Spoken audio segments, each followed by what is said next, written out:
She left on a Wednesday like she was returning a library book. No drama, just due dates and quiet apologies. "Don't look for me," she said, soft as steam from the kettle. Then she kissed the kettle instead of me. I laughed. You ever laugh because the room is on fire and the smoke alarm forgot how to sing? I'm serious, Mark.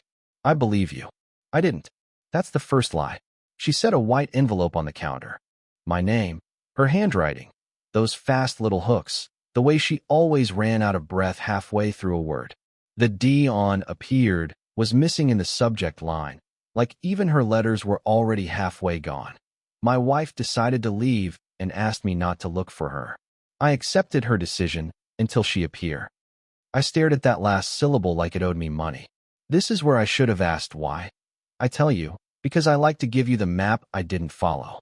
This is exactly where normal men negotiate. Instead, I made her tea. "Lemon?" I asked. "Please." The kettle whistled. My ring clicked the mug like a tiny bell at a tiny wedding. We did the ceremony backward, vows into steam, promises into silence. She wore my gray hoodie, my hoodie, not hers, and that felt intimate in a newly illegal way. She didn't cry. That was my job. "You want me to fight you on this?" I tried to smile. It tasted metallic. "I want you to accept it." Her voice had that careful weight she saved for disappointing me gently. The same tone she used when she told me our son preferred her pancakes.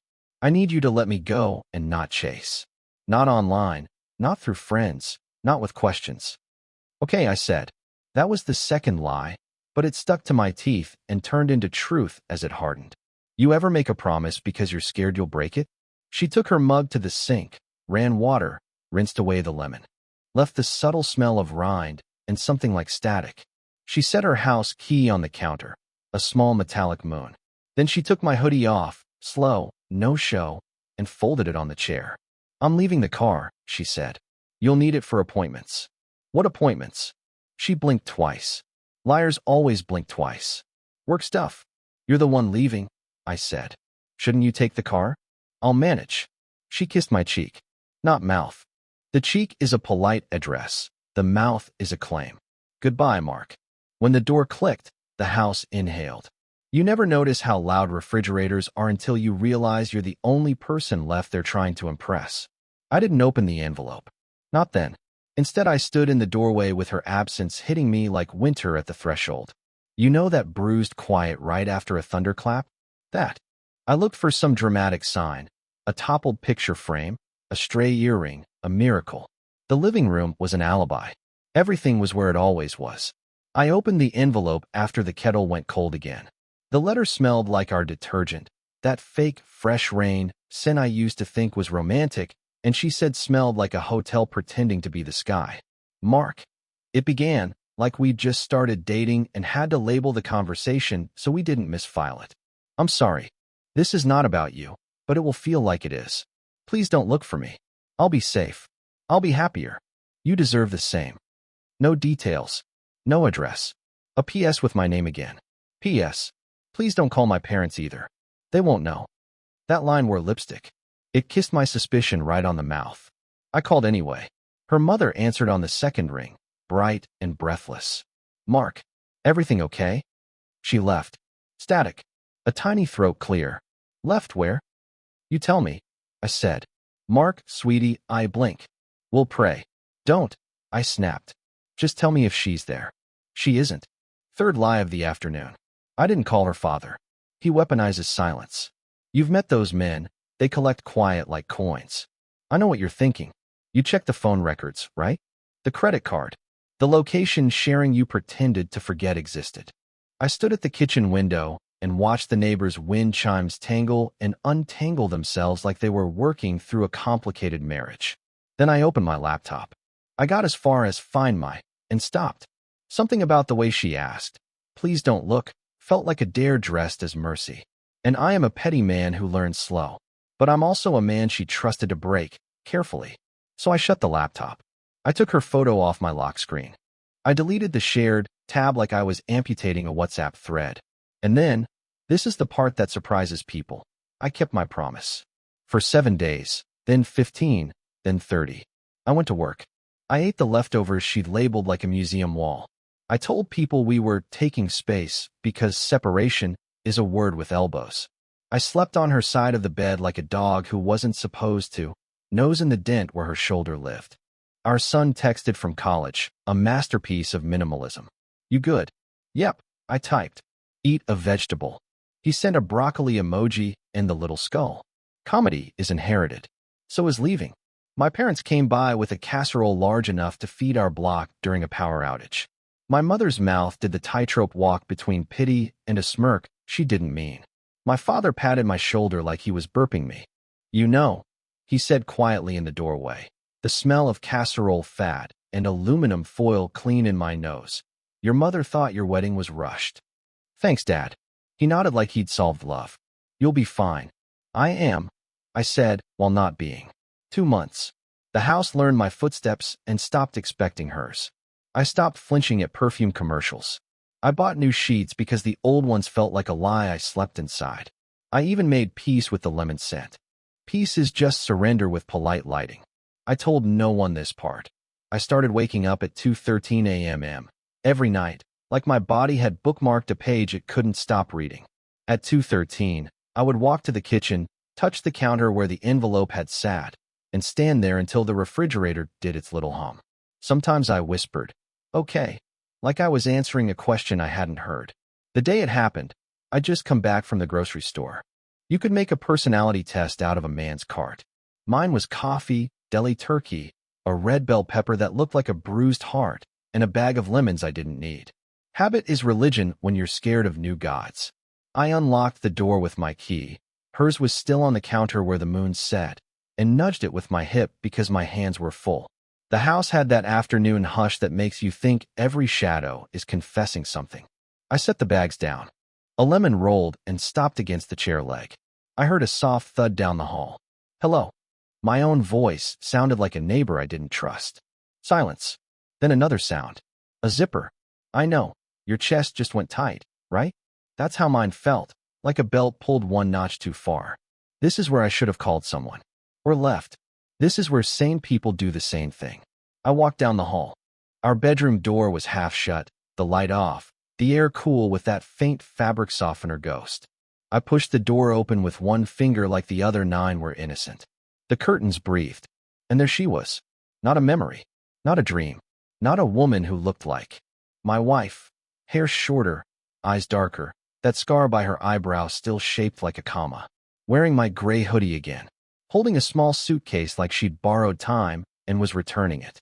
Hi, she said, like we'd paused a sentence in the middle of a word and she'd come back to finish it. My mouth did the stupid open-close goldfish thing. I kept it together, barely. You said not to look for you. I know. She smiled like the floor tilted toward me. You didn't. A beat sat between us, fat and humming. Good boy, she said, soft, almost kind. Then she set the suitcase on our bed, eyes flicking past me toward the kitchen. Now I need you to keep one more promise. And, Mark, don't open that suitcase. She left me with 5 words. Don't look for me, please. Not, goodbye. Not, I'll explain later. Not even take care of yourself. Just that. I didn't chase her. I didn't scream into the doorway or run down the street like some desperate movie husband. I stood there with the kettle whistling behind me, staring at the space she'd just walked through. Because here's the thing no one tells you. When someone asks you not to look for them, what they're really saying is, I'm already somewhere you wouldn't like what you'd find. So I let her go. At least, that's the story I told myself. The truth? I froze. The next 48 hours were quiet in that kind of way that makes your skin itch. Every corner of the house still smelled like her. Vanilla lotion, peppermint tea, that hair oil she swore cost less than $20, but always accidentally showed up on a Nordstrom receipt. I started moving her things into the spare room. Not out of anger, but because seeing her scarf on the chair felt like standing barefoot on broken glass. 3 days in, I found the note. Not on the kitchen counter or in my jacket pocket where it would be discovered quickly. No, folded into the lining of her jewelry box, like a secret that wanted to stay hidden. It said, if I come back, it won't be for you. Please don't make it harder. I sat with that line for hours. Not for you. What the hell does that even mean? People say acceptance is freeing. They've clearly never been on the wrong end of it. Acceptance is a cage. It just has a bigger window than denial. So I lived. I worked. I cooked for one. I didn't look for her until the night she appeared. It was a Tuesday. I'd just come back from the grocery store, the kind of boring errand that made life feel stable again. And there she was, sitting on the porch like she'd been waiting for the bus, hair damp, eyes red-rimmed, wearing the same hoodie she took with her when she left. "Hi," she said, like we were neighbors meeting by chance. And here's the part that still keeps me awake. I didn't feel relief. I felt cornered. She didn't hug me, didn't even stand. Just sat there, clutching a suitcase like it was full of oxygen. "You said not to look for you," I reminded her. My voice was calm, but my hands were in my pockets, so she couldn't see them twitch. "I know," she said. Then, smiling, "And you didn't." Like I'd passed some test I didn't sign up for. "What's in the suitcase?" I asked. Her smile thinned. "I need you to promise me something first." Right there, at the threshold of my own home, I realized this wasn't a reunion. It was a transaction. "What kind of promise?" "That you won't open it. Ever." I laughed. Not because it was funny, but because it was so her, dropping a mystery in my lap and acting like the only sane response was blind faith. "Let me get this straight," I said. "You vanish for months, reappear without warning, and the first thing you ask me to do is take in a locked suitcase I can't open?" "Yes." Her voice didn't waver. "If you can't do that, I'll leave right now." You ever notice how ultimatums are just cheap magic tricks? You look at one hand because you're too scared to see what's in the other. "Fine," I said. "I promise." Third lie. This one didn't even taste bad going down. I stepped aside. She walked past me like a guest checking into a hotel, polite, distant, scanning the room for changes. The lemon smell was back in the air, and for a second I wondered if it was her or just the detergent. She set the suitcase down in the spare room, closed the door behind it. When she came back to the kitchen, she was empty-handed. "You want tea?" I asked, because I had no idea how to start a conversation with someone who left you in fragments and came back acting like she'd just gone out for milk. She shook her head. "I can't stay long." And here's where the ground shifted, where the next crack in the floor opened under me. She slid an envelope across the counter. Not white this time. Black. Heavy paper. My name in silver ink. "Read it after I'm gone," she said. I looked at her, at the hoodie, at the way her hands kept folding into each other like they were hiding a confession. "What is this?" Her eyes flicked to the clock. "Instructions." She left without waiting for me to agree. No hug. No goodbye. Just the soft thud of the front door and the faint squeal of her sneakers on the porch. I stood in the kitchen staring at the black envelope. Heavy. Cold. Like it had been in a freezer. My name in silver ink. Her handwriting, but sharper. The kind of sharp you use when you're hiding fear. Here's the thing, I didn't open it right away. Not because I'm noble, because I was afraid of what it might make me do. The kettle clicked on by itself. I hadn't touched it. I checked the plug, still out of the wall. That's when I noticed. She'd been in the kitchen long enough to fill it. Why would she make tea she didn't drink? I opened the envelope. No letter. No explanation. Just a Polaroid. In the picture, she's standing in a hallway I don't recognize. Bare walls, ugly tile, a single flickering light overhead. She's holding that same suitcase. And she's not alone. A man stands beside her. Back to the camera. Broad shoulders, dark jacket, head slightly turned like he'd heard something. Even from behind, I swear he was looking at me. On the back of the photo, one sentence in her looping script. "When he asks, tell him you never saw me."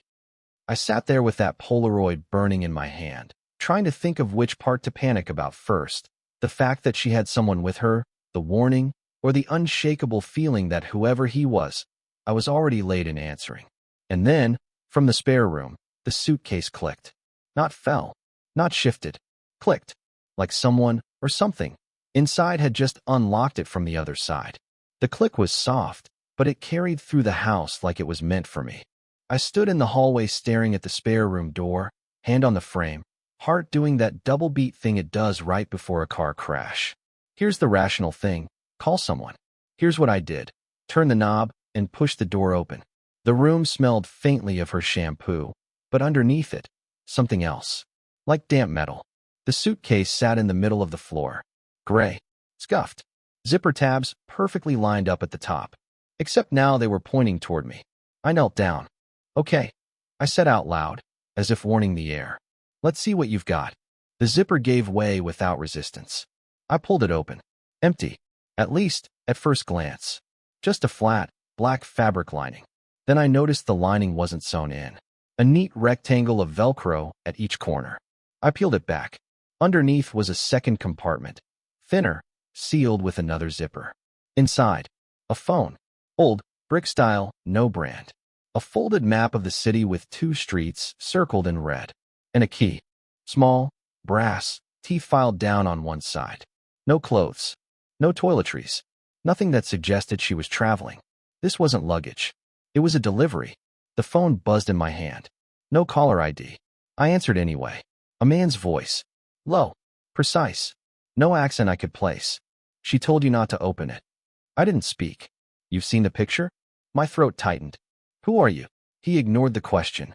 You have until midnight to bring me what's inside. If you don't, you'll wish she'd stayed gone. Click. The line went dead. And here's the part that made my stomach drop. When I checked the call log, the number wasn't just unknown.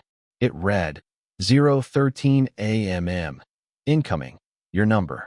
He'd call me from my own phone.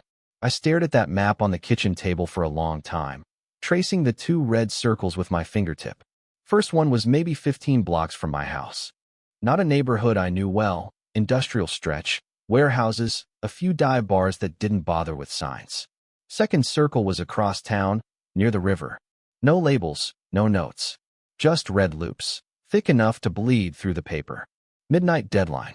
Plenty of time. Except not really, because I had no idea what I was walking into, or who'd be waiting. I should have called someone. Anyone. But how do you explain? Hey, my missing wife came back long enough to drop off a cursed suitcase, a burner phone, and a scavenger hunt from someone who can apparently call me from my own number, without sounding like you need a padded room. So I drove. Streetlights thinned as I got closer. Asphalt turned patchy. The air smelled faintly of oil and wet cardboard. My GPS said I was a block away when I spotted it, the first circle. Or rather, the building inside it. An old self-storage facility, rows of orange roll-up doors under flickering security lights. No cars. No sign of life. The brass key from the suitcase was warm in my pocket. That detail didn't register until later. Door 117. The number was stenciled in black, peeling at the edges. I slid the key in. It fit like it had been waiting for me. The door groaned upward. Inside, darkness. Then the faint glow of a single bulb dangling from the ceiling, lighting up exactly one thing. A chair. And on the chair, a second suitcase. Identical to hers. Except this one was open. Inside wasn't clothes or maps or keys. Inside was a stack of Polaroids. Every single one of me. Sleeping, cooking, walking to my car. All taken in the last 2 months. The most recent? Me, standing in my kitchen tonight, holding her suitcase. And in the background, barely visible, her. Behind me, smiling. I just stood there in that storage unit with the cold concrete under my shoes, holding a stack of my own life like I'd been served my own obituary in pictures. Every photo was from an angle I couldn't explain. High corners, narrow cracks, reflections in windows, places no one should have been able to get without me noticing. The top half of the stack was just surveillance. Creepy, but not the kind that kills you. The bottom half, that's where it got surgical. One after another, the images started showing her. Not in person, but pieces of her. The back of her head in a crowd, her hand reaching for a door handle, her shoes stepping into a cab. Each one was time-stamped. And here's the part that made my hands sweat. The dates overlapped. Meaning, she'd been in the same places as me without my knowing. More than once. Halfway through the bottom stack, the timestamp stopped. The last 10 photos had no dates at all. Instead, each had a single word written in her handwriting along the white border. When he finds you, don't say my name. Not once. That 10th photo, it wasn't of me. It was of the man from the Polaroid in the black envelope, the one with his back to the camera. Same dark jacket, same broad shoulders. Only now he was facing the lens. And I knew him, not in the way you know a friend, in the way you know the person who sat 2 rows behind you in high school chemistry. The kind of face that's blurry in your mind until you see it under a single swinging bulb in a locked storage unit at night. His name came to me, uninvited. Nathan Rourke. We hadn't spoken in years. Last I'd heard, he'd moved out of state, which made me wonder why the hell he'd be in my wife's Polaroids, and why she would tell me never to say her name when he found me. I slid the photos back into the suitcase, but something caught against my fingers at the bottom. A small envelope taped to the lining. I tore it free. Inside was a single, unmarked keycard. No hotel logo, no number, just a smooth black stripe. And behind it, folded into quarters, a page ripped from a notebook. 2 sentences. Second circle. Go alone. Do not bring the suitcase. I stood there breathing through my teeth, listening to the faint buzz of that overhead bulb, realizing I'd been in the unit too long. That's when the phone in my pocket buzzed again, the same burner from the suitcase. I didn't even say hello. Nathan's voice. This time I knew it for sure. Low, calm, and so close I swore I could feel the breath against my ear. You're early. I spun around so fast the photos slid across the floor. The doorway was empty. The row beyond, empty. Where is she? I demanded. A pause. Then, that depends. Which she do you mean? Click. Line dead. I shoved the photos back into the case, slammed the door down, locked it with the brass key, and didn't care if that was the stupidest move I could make. If he wanted the suitcase, he'd have to open it himself. Back in my car, the city map was on the passenger seat, the second red circle practically glowing at me in the dashboard light. I checked the time. 10:47 p.m. Enough time to make it. Not enough to think my way out. I started the engine, tossed the keycard onto the seat beside me, and headed for the river. But halfway there, I caught it in my headlights, parked on the opposite side of the street, engine idling, windows tinted too dark to see through. Not following me, not passing by, just waiting. I drove past slow. The silhouette in the driver's seat was unmistakable. Nathan Rourke, looking straight ahead, and smiling. By the time I reached the second circle, the river was just a dark sheet of glass swallowing the streetlights. The neighborhood was the kind of place the city forgot. Brick warehouses with rusted doors, graffiti half scrubbed away, dumpsters lined up like they were guarding secrets. The red circle on the map matched an intersection where 3 buildings met at sharp angles. No signs. No windows low enough to peek through. I killed the engine, shoved the keycard in my pocket, and got out. The air smelled like wet concrete and cold iron. My footsteps echoed too loud, bouncing between walls. Halfway down the alley, I found it. A steel door painted the same dull gray as the wall. No handle, just a black keycard reader and a camera the size of a thumbtack above it. I held the card up. The reader beeped once, a flat tone that felt like disapproval, and the door clicked. Inside was a stairwell, bare concrete, lit by strips of buzzing fluorescent lights. Down only, no up. At the bottom, another door. This one had a handle. I pushed it open into a long, narrow room. One wall was lined with metal lockers, each with a number stenciled in red. The opposite wall was glass, but not like a window, more like an observation panel. Behind it was another room, dimly lit, with a single table in the center.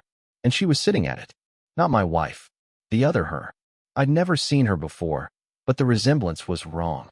Same hair color, same build, even the same hoodie. But the eyes, too light, almost gray, and fixed on me with a calm that made my skin itch. She raised her hand and motioned for me to open the door on my side of the glass. I didn't move. Who are you? I called out. My voice sounded thin in the empty room. She tilted her head, like she was deciding if I was worth answering. Then, slowly, she told you not to look for her. I swallowed. And you are. Her mouth curved, half smile, half warning. The reason you should have listened. Something banged behind me. Metal on metal, close enough to make my shoulders jump. I spun around. One of the lockers was open. Inside, lit by a single flickering bulb, was my suitcase. I know what you're thinking. How did it get here? Same question I had. Except I never got the chance to ask, because the door at the top of the stairs slammed shut. And from the other side of the glass, the not my wife leaned forward and whispered something I couldn't hear. Just as the lights went out. Darkness isn't just the absence of light. It's the sound of your pulse in your ears, the heat of your own breath turning shallow, The way every muscle in your body tightens like you're bracing for an impact you can't see. I stood frozen in that pitch-black stairwell air, one hand on the cool metal frame of the glass. Somewhere in the dark, the not my wife was breathing slow, deliberate breaths, like she was counting them. Then, with no warning, the lights snapped back on. The glass wall was gone. Not shattered, not slid aside. Gone, like it had never been there. And in its place, an open room with 2 chairs at the table. One for her, one for me. She gestured. Sit. I didn't move. My eyes flicked to the corners, looking for cameras, doors, vents, anything. That's when I realized we weren't alone. In the far corner, half-shadowed, stood Nathan Rourke, hands in his jacket pockets, watching, not smiling this time. I said, sit, she repeated. Her voice had that controlled patience you use on a child, or a dog you're training not to bite. I sat. Because when a man you haven't seen in years is watching from the shadows and your wife's double is giving orders, sometimes you choose the bad option over the worse one. Up close, the resemblance was worse. The freckles were in the wrong places, the hairline just slightly higher, the smell all wrong. Sharp, citrusy, nothing like the warm vanilla of my wife. You opened it, she said. I didn't answer. That's good, she continued. It means you're ready. Ready for what? Nathan stepped out of the shadow, his shoes scuffing against the concrete. She hasn't told you? I looked between them. Told me what? He said something on the table. My wife's black envelope. The one I'd already opened. Except when I picked it up, it was heavier. Inside wasn't the Polaroid anymore. It was a key. Long, iron, teeth sharp enough to cut skin if you weren't careful. That's yours now, Nathan said. For what? I asked again. The not my wife leaned in, her voice low. For the door she can't open. My pulse kicked hard. Where? Her smile was small and cruel. You already live there. And before I could ask what that meant, the lights cut out again. And when they came back, I was alone in the room. No Nathan. No double. No suitcase. Just the iron key in my hand and the echo of a door slamming shut somewhere deep in the building. I drove home in silence, the iron key cold in my pocket. Every streetlight felt too bright, every shadow too deep. I kept checking the rear view, half expecting Nathan's car to appear again, or worse, my wife's hoodie in the passenger seat. The house was exactly as I'd left it, which somehow made it worse. The suitcase was gone from the spare room. The black envelope wasn't on the counter anymore. And yet, nothing felt touched. Like someone had moved through the place without disturbing a single molecule. I walked the rooms with the key in my hand. It didn't fit the front door, or the back, or the basement. I tried every lock I knew about, drawers, the shed out back, the old trunk in the attic. Nothing. Around 2:13 a.m., that same cursed time I'd been waking up for months, I found myself standing in the hallway outside our bedroom. I don't know why, just drifted there. That's when I saw it.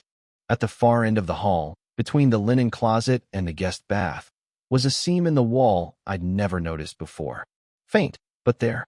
A perfect rectangle the size of a narrow door, flush with the plaster, no knob. I pressed my palm against it. Solid. Then I slid the key into the space between the seam and the wall. It fit. A sound like a lock turning somewhere deep inside the structure made my stomach flip. The panel shifted forward half an inch. I pulled it open. Behind it wasn't another room, not at first. It was a corridor, narrow enough that my shoulders brushed both sides, lit by a single bulb that swayed like it had been disturbed moments ago. At the end of the corridor, another door. Wood, heavy, blackened at the edges. I tried the key again. It turned. The door swung inward to reveal a room I'd never seen in any blueprint, never felt in the square footage. And in the center of the room, sitting on a chair identical to the one in the storage unit, was her. Not the double. Not a photo. My wife. Only, she didn't look up. Didn't move. Her hoodie hung loose on her frame, hair pulled back, eyes fixed on something I couldn't see. Anna. My voice cracked. She blinked once. Slowly. Then her gaze shifted to me, and for a second, relief punched through me like air after being underwater. Then she said, flatly, "Close it. Now. I've been looking for you." Her head shook once, sharp. "You weren't supposed to. It's not safe if you." A noise cut her off. From behind me. Footsteps. I turned. Nathan was in the corridor, just inside the first door, smiling that slow, deliberate smile I'd seen from his car. And behind him, the not my wife leaned against the wall, watching like she'd been here the whole time. You found it, Nathan said, stepping closer. Anna's voice came again, harder this time. Mark, close the door. I backed toward her, the iron key heavy in my fist. What is this? What's going on? Nathan stopped halfway down the corridor. You've already chosen. You just don't know it yet. The not my wife's eyes locked on mine. If you walk through that door, you don't come back. Anna's hand reached for mine, her fingers shaking. Please, Mark. I looked at her. At Nathan. At the double. At the open space between. And here's the part you're going to hate. I stepped inside. Anna's face broke. Relief, fear, something else all at once. Nathan just nodded, like a teacher whose student finally got the answer right. The door swung shut behind me with a deep, final sound. The key was still in my hand, and when I turned it in the lock from the inside, there was no seam in the wall anymore. That was 3 nights ago. The house is quiet. Too quiet. I haven't seen Nathan. I haven't seen her double. Anna's here, in the next room, but she hasn't spoken since. And every night at 2:13 a.m., I hear a click from somewhere deep in the walls, like another door unlocking. I think it's waiting for me. And I think, next time, I'm going to open it.